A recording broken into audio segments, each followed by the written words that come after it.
విఘ్నాలు తొలగాలని వినాయకుడిని పూజిస్తారు. బంగారం కొనాలంటే పెద్ద విఘ్నం అధిక తరుగే. మీ లలిత జ్యువెలరీలో తక్కువ తరుగు. బంగారు నగలు తరుగులో 1% తగ్గింపు. వజ్రాభరణాలు క్యారెట్ కు 5,000 తగ్గింపు. నమస్తే గురుగారు. నమస్కారం గురుగారు, ఇప్పుడు ఈ అక్టోబర్ నెలలో వృశ్చిక రాశి వారికి ఏ విధంగా ఉండబోతుంది? తప్పకుండా అమ్మ. ఓం శ్రీ గురుభ్యో నమః. వృశ్చిక రాశి వాళ్ళకి ముందుగా గ్రహస్థితులు ఏ విధంగా ఉన్నాయి, ఏ రాశుల్లో గ్రహాలు ఉన్నాయి అనేది మనం ఒకసారి చూస్తే, ఈ అక్టోబర్ నెలలో వృషభంలో గురువు, మీనంలో రాహు, కుంభంలో శని, ధనస్సులో శుక్రుడు, వృశ్చికంలో బుధుడు, కన్యలో కేతువు, కర్కాటకంలో కుజుడు. రవిగ్రహము తుల వృశ్చిక రాశుల్లో మారుతూ ఉంటాడు. అయితే ఇది గ్రహస్థితి. మరి వృశ్చిక రాశి వాళ్ళకి ఎలా ఉంది అని చూస్తే, సప్తమ స్థానంలో గురువు యొక్క సంచారం. సప్తమ స్థానంలో గురువు యొక్క సంచారం వల్ల కార్యసిద్ధి, ఉద్యోగంలో మార్పులు, ఉద్యోగంలో ప్రమోషన్లు, ధనధాన్య లాభం, వృత్తి ఉద్యోగ వ్యాపార రంగాల్లో విశేషమైన కృషి చేస్తే శ్రమకి తగ్గట్టుగా గుర్తింపు లభిస్తుంటుంది. శారీరక సౌఖ్యం, విజయము, అధికారుల యొక్క సందర్శన, సంఘంలో ఆనందము, ఉద్యోగపరంగా అనుకూలత, నూతన వ్యాపారాలు చేయటం. అంటే నూతన వ్యాపారాలు కూడా వీళ్ళు చేసుకోవచ్చు. అంటే నూతన వ్యాపారాలు చేసుకోవచ్చు, ప్రధానంలో ముందుకు వెళ్ళొచ్చు, ఎలాంటి ఇబ్బందికరమైన వాతావరణం లేదు. విద్యార్థులకు కూడా అనుకూలమైన కాలం. చదువు పట్ల ఆసక్తి చూపిస్తూ ఉంటారు గురుబలం వల్ల. వివాహాది శుభ కార్యక్రమాల్లో పాల్గొనే అవకాశాలు ఎక్కువగా ఉంటాయి. అంటే ద్వితీయ స్థానంలో శుక్రుడు యొక్క సంచారం వల్ల వివాహ ప్రయత్నాలు, దూర ప్రయాణాలు, లగ్జరీగా తిరగటము, వాహనాలు కొనుగోలు చేయటం కానీ, లేకపోతే మంచి వాహనాల్లో తిరిగే అవకాశాలు ఎక్కువగా ఉంటాయి. అంటే కొంత ఎంజాయ్మెంట్కి ప్రయారిటీ ఇచ్చే అవకాశాలు ఉంటాయి.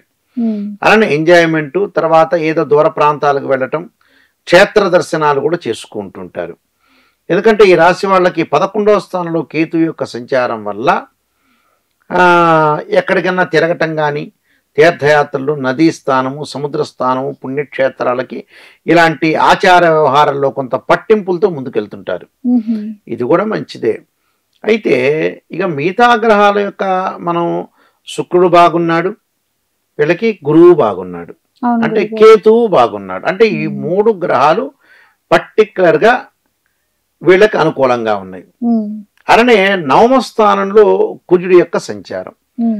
రియల్ ఎస్టేట్ రంగంలో కొంత అభివృద్ధి సాధించటం, అసెట్స్ కొనుగోలు చేయటం, గృహ ఉపకరణ వస్తువులు కొనుగోలు చేయటం, ఇంట్లో కెమికల్ కంపెనీ వాళ్ళకి కానీ, రియల్ ఎస్టేట్ కానీ, న్యాయవాదులకు కానీ కొంత ప్రమోషన్లు వచ్చే అవకాశం ఉండటం, అలానే పోలీస్ డిపార్ట్మెంట్ కానీ, రక్షణ శాఖ కానీ, యంత్ర పనిముట్లతో తయారు చేసే వ్యక్తులందరికీ కూడా అధిక లాభాల బాటలో ఉంటారు. కానీ ఆరోగ్యం అనేది గతం కంటే కూడా ఇప్పుడు కుదుట పడుతుంటుంది వీళ్ళకి. అంటే దీర్ఘకాలిక వ్యాధులు ఉన్న వ్యక్తులకు కూడా కొద్దిగా కుదుట పడే అవకాశాలు ఎక్కువగా ఉంటాయి. ఆచార వ్యవహారాలు, శత్రులు కొంత మిత్రులుగా మారే అవకాశాలు ఎక్కువ ఉంటాయి. భూ సంబంధమైన విషయాల్లో కూడా వాళ్ళకి అనుకూలంగా ఉంటుంది. భార్య పిల్లల విషయంలో కూడా చాలా సానుకూలత ఉంటుంది. అంటే గతంలో విరోధాలు ఉన్న వ్యక్తులందరూ కూడా సానుకూలంగా ఉండే అవకాశాలు ఎక్కువగా ఉంటాయి. కాబట్టి ప్రయాణాల్లో కొన్ని చిన్న చిన్న ఆటంకాలు కలిగినా వాళ్ళు ముందుకు వెళ్ళే అవకాశాలే ఎక్కువగా ఉంటాయి. దీని తర్వాత శని వక్రస్థితిలో ఉంటాడు. అంటే వృశ్చికం, ధనస్సు, మకరం, కుంభం చతుర్థ స్థానంలో ఉండి వక్రగతిలో పొందటం వల్ల కూడా ధనలాభం కలుగుతుంది. ధనలాభమే కదా, అన్నదమ్ముల మధ్యలో సఖ్యత, కలిసి వచ్చే కాలం అనేది ఉంటుందని అర్థం.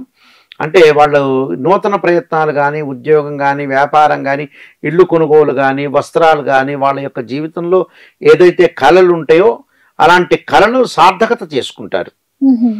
కళలు సార్థకత చేసుకుంటే గతంలో చాలా మంది కూడా 10 ఏళ్ల క్రితం నేను ఇలా ఉండాలి, 10 ఏళ్ల క్రితం నేను చేయాలనే పనులు కూడా సజావుగా సాగుతుంటాయి. అంటే జీవితంలో విజయం సాధించే అవకాశాలు ఎక్కువ ఉంటాయి. డబ్బులు ఎక్కువ సంపాదిస్తారు. పేరు ప్రతిష్టలో గౌరవ మర్యాదలు బాగా పెరుగుతాయి. సంఘంలో కీర్తి ప్రతిష్టలు బాగా పెరిగే అవకాశాలు బాగా ఎక్కువగా ఉంటాయి. అంటే శని కూడా మంచివాడు. ఇక్కడ పంచమ స్థానం రాహు వల్ల ఉద్యోగంలో మార్పులను నేను ఇందాక చెప్పే కదా, ఉద్యోగంలో ప్రమోషన్ వస్తాయి.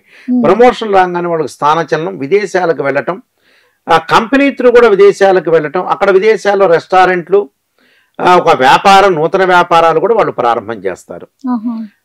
తర్వాత బుధుడి యొక్క ప్రభావం వల్ల కూడా కొత్తదనంగా చూడటం, అనేక మార్గాల ఆదాయం అనేది ఏం చేయాలి, అనేక మార్గాల ఆదాయం సంపాదించాలి, ఎలా నేను సంపాదించాలని కొంత ఆలోచనలు అనేవి చేస్తుంటారు.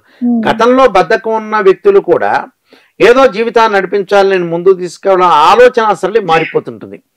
ఆలోచన సరళి మారిపోవటం వల్ల కూడా మనకు మంచి జరిగే అవకాశాలు ఎక్కువగా ఉంటాయి. కాబట్టి ఇది కూడా సుపరిణామంగా చెప్పుకోవచ్చు. అంటే టోటల్ గా వీళ్ళకి ఏమిటంటే వృశ్చిక రాశి వాళ్ళకి గోచారీత్యా నిజంగా గురువు బాగున్నాడు, శుక్రగ్రహం బాగుంది, శని వక్రగతిలో ఉండటం వల్ల మేలు చేస్తాడు, కేతువు బాగుంటాడు, ఒక రవి బుధ రాహు కుజుడు మధ్య రకంగా ఉంటాడు. అంటే ఇవన్నీ కూడా గోచారీత్యా చెప్పబడే ఫలితాలే కాబట్టి కొద్దిగా జాగ్రత్తగా ఉండి జీవితాన్ని నడిపించుకోవాలి. కొన్ని ప్రత్యేకంగా పరిహారాలు చేసుకుని ముందుకు వెళ్ళాలి. ఎలాంటి పరిహారాలు చేసుకుంటే మంచిది గురుగారు ఈ రాశి వారు? వీళ్ళు తప్పకుండా ఓం నమః శివాయ పంచాక్షరి చేయటం, వీలైతే ఏదైనా టెంపుల్కి వెళ్ళి రుద్రాభిషేకం చేసుకోవటం, రుద్రాభిషేకంతో పాటు తత్పురుషాయ విద్యే మహాదేవాయ ధీమహే తన్నో రుద్ర ప్రచోదయాత్ అనే మంత్రాన్ని కూడా చక్కగా చదువుకోవటం వల్ల వీళ్ళకి మేలు జరిగే అవకాశాలు ఎక్కువగా ఉంటాయి.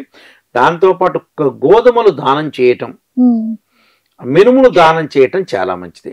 సూర్యుడు యొక్క అనుకూలత సాధించాలి. ఆదిత్యాయుధే సహస్రకిరణాయ ధీమహే తన్నో సూర్య ప్రచోదయాత్ అనే మంత్రాన్ని చక్కగా చదువుకోవటం వల్ల కూడా వీళ్ళకి మంచి జరుగుతుందమ్మా. చాలా చక్కగా చెప్పారు గురుగారు, ధన్యవాదాలు.